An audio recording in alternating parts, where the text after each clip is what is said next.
Hello friends, good morning. मस्त सकाळी सकाळी थंडी आणि खूप फॉग आहे. तर गरम गरम चहा आणि पार्लेजी बिस्किट खाल्ले. मला अजूनही आवडतात. तुम्हाला आवडतात का मला कमेंट करून सांगा. आणि त्यानंतर जेवणासाठी मस्त मी फुलगोबीची पराठे बनवत आहे. त्यासाठी मी गरम पाण्यात थोड्या वेळ गोबी भिजवली.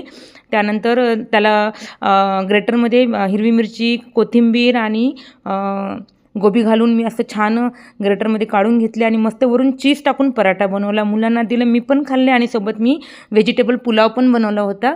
आणि दिवसभर असं काही विशेष नव्हतं. संध्याकाळी वॉकला वगैरे गेले, मग मुलांसोबत थोडंसं बॅडमिंटन खेळले. त्यानंतर मस्त पकोडे बनवले होते मी, मिरचीचे भजे आणि आलूचे भजे आणि थोडेसे पापड पण घेतले होते तळायला. आणि गरम गरम भात आणि पिठलं बनवलं होतं. आणि आजचा माझा संध्याकाळचा मेनू होता जेवणाचा. त्यानंतर आम्ही भाजी आणायला गेलो. आज मंडी होती, तर सगळ्या भाज्या फळं वगैरे घेऊन आलो.